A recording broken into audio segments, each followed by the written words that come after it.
안녕하세요. 라운제나 스피치 원장 임유정입니다. 자, 오늘은요, 이 발표 불안에 대해서 함께 살펴보도록 하겠습니다. 네. 여러분은 앞에 나와 말하려고 하면 가슴이 콩닥콩닥 뛰고 얼굴이 빨개지고 머릿속이 하얘지는 백야 현상을 경험하지는 않으신가요? 저는 스피치 강사로 13년째 활동을 하고 있잖아요. 그 전에는 방송, 아나운서, 쇼핑호스 생활을 했었는데 저에게도 많은 분들이 물어보세요. 그 임유정 원장도 떨리냐 이렇게 물어보는데 나도 떨린다. 떨려요. 예. 떨리지 않는 이런 만병통치약은 없습니다. 예. 근데 떨리지 않는 사람들이 있어요. 나는 앞에 나와 말할 때 별로 안 떨려하는 사람. 100% 잘할 의지가 없는 사람. 왜 우리가 친구랑 말할 때는 잘 안 떨리잖아요. 잘할 필요가 없으니까요. 그래서 뭔가 내가 떨린다라는 것은 그만큼 잘 하려고 하는 어떤 열정의 표현이거든요. 그래서 너무 떨린다라는 것을 부정적인 어떤 신호라고 생각하지 마시고요. 내가 그만큼 열정이 있구나. 내가 그만큼 성의가 있구나. 이런 긍정적인 신호로 생각하시는 거 좋을 것 같습니다. 근데 발표 불안이 너무 심하면 이것 자체가 말하는 것 자체가 너무 곤혹을 넘어 곤욕스러울 때가 있을 것 같아요. 그래서 오늘 발표 불안에 대한 이야기를 해보겠습니다. 자, 발표 불안이란 이 다수의 청중들 앞에서 발표하는 상황에 대해 이 불안을 나타내는 이 부적응적인 인지적, 그다음에 생리적 그리고 행동적 반응들로 우리가 좀 정의할 수 있습니다. 좀 말이 좀 어려운데요. 그러니까 불안하게 되면은 생각도 잘 안 나고 또 더 긴장이 되고 그리고 이제 떨리게 되면은 몸을 흔든다거나 아니면 고개를 끄덕인다거나 얼굴이 빨개진다라든가 이런 어떤 반응들이 나오게 되죠. 그래서 이런 반응이 나오는 것을 우리가 이제 발표 불안이라고 합니다. 대학생과 일반 성인을 대상으로 조사한 결과에 의하면요. 이 사회 불안 가운데 이 발표 불안이 가장 높은 빈도를 이제 차지를 했고요. 전체 인구의 약 20% 정도가 발표 불안으로 어려움을 겪고 있다고 한 결과도 있습니다. 그리고 모든 인구의 40%가 대중 앞에서 발언할 때 불안을 느낀다고 조사한 그런 논문들도 있습니다.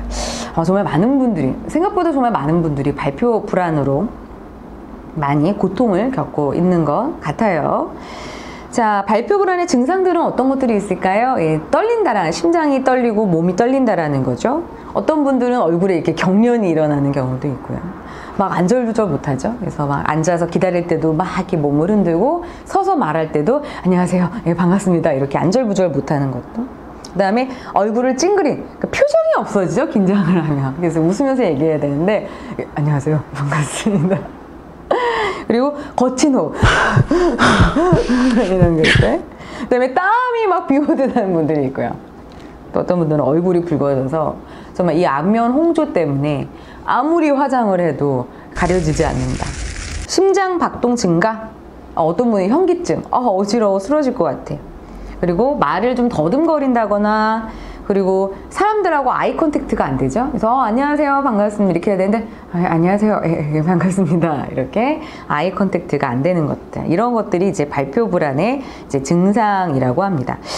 이런 모든 행동을 우리가 이제 과잉된 행동이라고 이런 거 얘기를 해요. 그래서 이런 과잉 에너지들이 나오는 것을 우리가 이제 발표 불안의 증상들이다라고 이야기를 합니다. 자, 발표 불안의 원인은 뭐가 있을까요? 첫 번째는 말하는 사람의 어떤 성격적인 측면이 있다고 하네요. 좀 샤이함을 많이 느끼는 사람들, 그리고 성격이 좀 내성적인 분들, 이런 분들이, 그리고 남을 좀 의식을 많이 하는 성격, 이런 분들이 좀 발표 불안이 심하죠. 그래서 좀 뻔뻔스러운 분들이 있잖아요. 그냥 내가 알고 있는 거 한 가지라도 그냥 난 잘 말하겠다. 내가 알고 있는 게 한 가지인데 어떻게 할 거야? 이러면서 뻔뻔스럽게 말하는 사람들 오히려 발표 불안이 없는데, 너무 남을 배려하고 너무 남을 신경 쓰는 그런 좀 착한 분들이 발표 불안을 좀 많이 겪는 것 같아요.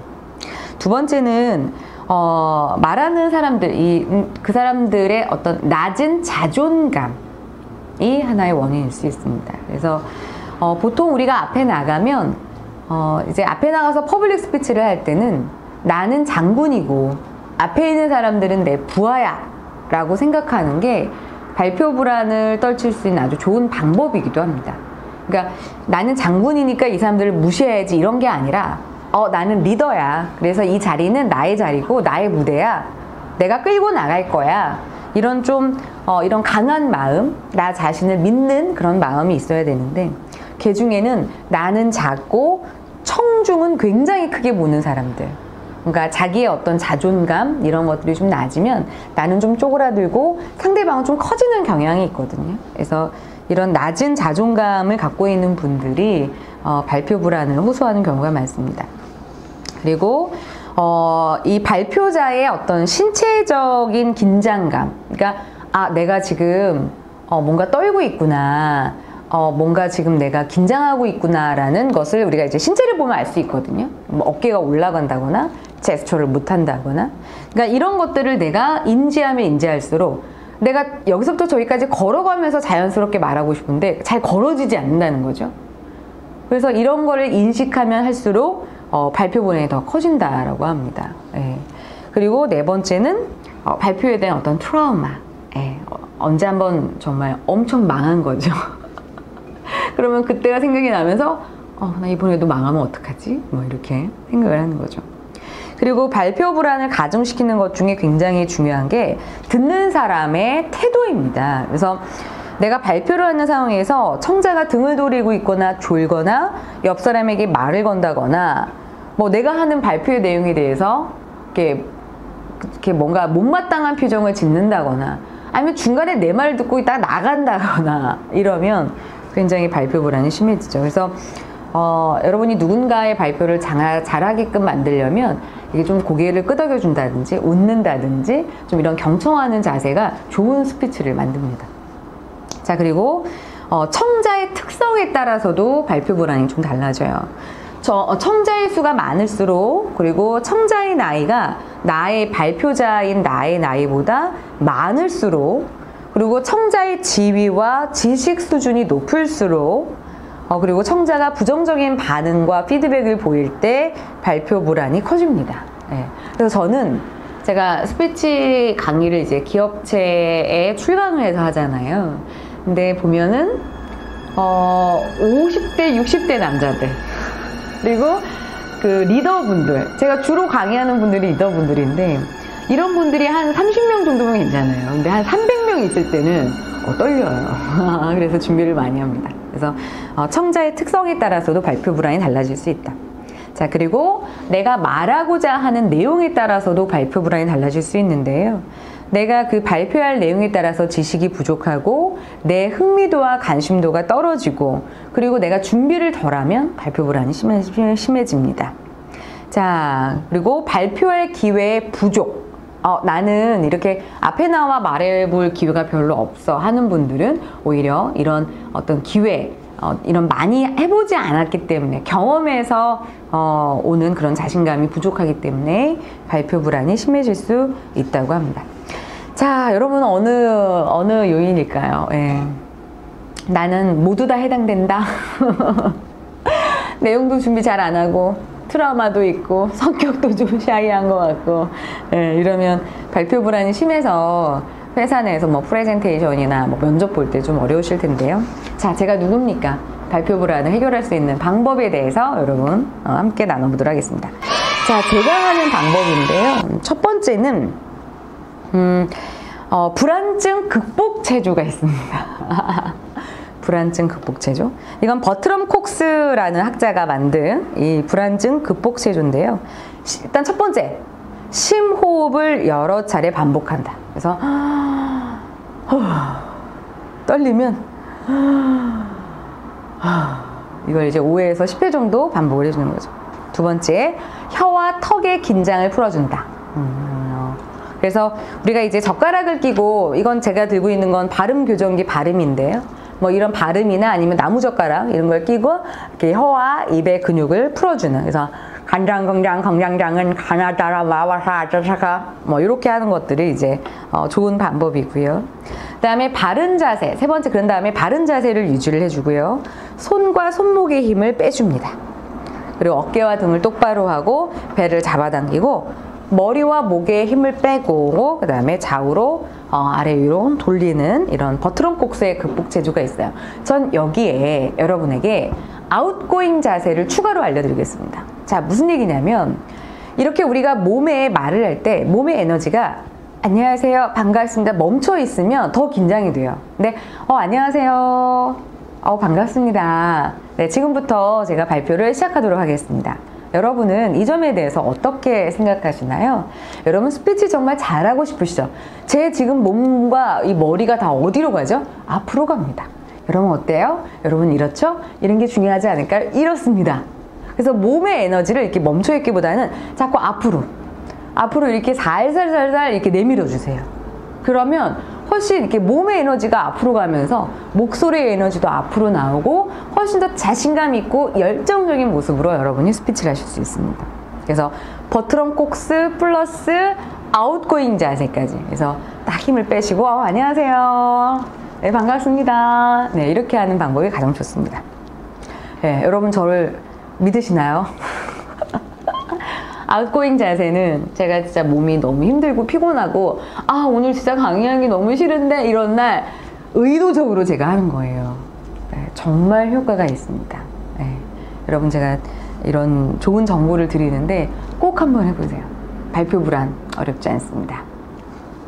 자, 그 다음에 두 번째는 비디오 피드백을 해라 라는 겁니다. 네, 그래서 내가 갖고 있는 불안을 객관적으로 비디오로 촬영해서 보는 거죠. 그래서 많은 분들이 착각하는 게 내가 떠는 게 상대방이 보일 거라고 생각해요. 근데 거의 안 보인다고 해요. 논문에 의하면, 여러 자료에 의하면 내가 한 7 정도를 떨어야 이 사람이 한 1 정도를 느낀다고 하니까 생각보다 사람들은 말하는 사람이 뭐 떠는지 뭐 이런 거에 관심도 없고요. 그냥 내용에만, 말하는 사람이 어떤 내용을 말하는지 여기에만 관심이 있으니까 좀 객관적으로 내가 떠는지 안 떠는지, 내가 떨었을 때 어떤 증상들이 있는지, 그리고 내가 무엇을 할 때 많이 떠는지 뭐 이런 것들을 비디오 피드백을 통해서 객관화하는. 그래서 여러분이 중요한 발표가 있으면 저처럼 이렇게 촬영해 보는 거예요. 리허설도 몇 번 해보시고. 그래서 이 부분에 대해서는 내가 되게 떠는 것 같았는데 안 떨려 보이네.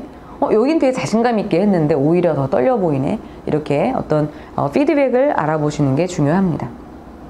자, 그 다음에 발표 불안을 없애는 두 번째 방법은 첫 번째는 불안증 극복 제조, 두 번째는 그 비디오 피드백을 해라. 그 다음에 세 번째 방법이네요. 발성 연습을 해서 그 소리의 길을 터줘라 라는 거예요. 그래서 우리가 이제 작게 말하면 이 혀 근육, 입 근육이 스트레칭이 안 돼요. 그래서 여러분이 말할 내용을 안녕하십니까, 반갑습니다. 네, 저희 회사에서 이번에 새로운 제품을 내놓았는데요. 그것에 대한 프레젠테이션을 시작하도록 하겠습니다. 이렇게 크게 말해서 여러분이 이제 소리의 길을 터주는 게 굉장히 중요합니다. 자, 그 다음에 방법은요, 바로 저는 진짜 제가 많이 하는 게 이거예요. 셀프 토크 해라. 셀프 토크. 셀프 토크가 뭐냐면 나랑 얘기하는 거잖아요. 근데 여러분 그 발표 불안을 없애는 만병통치약은 없어요. 내가 준비 많이 하고 리허설도 다 하고 발성 연습되는데 떨리는 경우가 있어요. 예를 들면 저는 다 준비 다 했는데 제가 딱 그 호텔에 갔거든요. 강의를 하러. 근데 호텔이 너무 화려한 거예요. 거기서 좀 중압감이 생겼고, 호텔이 이렇게 가로로 펼쳐진 무대가 아니라 이게 세로로 쭉 긴 무대다 보니까 제가 도대체 너무 멀리 있는 사람들 너무 적응이 안 되더라고요. 그래서 이런 환경적인 측면도 또 이렇게 발표 불안을 가중시킬 수 있겠구나. 그래서 내가 모든 발표 불안을 제어한다라는 건 되게 어렵다. 근데 그때마다 저한테 하는 게 있어요. 바로 셀프 토크예요. 만약에 이렇게 가로로 길고 세로로 길면 저한테 얘기하는 거죠. 이런 강의장은 정말 처음이야.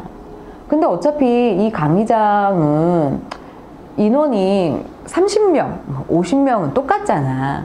이 사람들이 단순히 가로로 있는 거랑 세로로 있는 거랑 같은 거고, 세로부터 위에서 아래로 시선 처리를 한다고 내려온다고 생각해. 그리고 어차피 처음 강의할 때는 너의 눈을 잘 마주쳐주고 너의 말에 가장 웃어주는 앞에 있는 사람을 보고 할 거잖아. 그러니까 저기 있는 저 사람들까지 어떻게 하지 이렇게 겁먹지 말고 그냥 앞에 있는 사람들을 보고 발표를 하자. 이게 나한테 셀프 토크를 하는 거죠.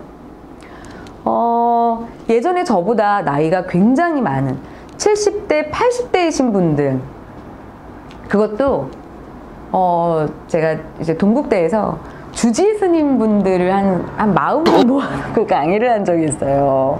그것도 한두 번이 아니고 8번을 했거든요. 주지 스님, 막 일본에서도 오시고 막 이런 분들. 너무 긴장이 되는 거예요.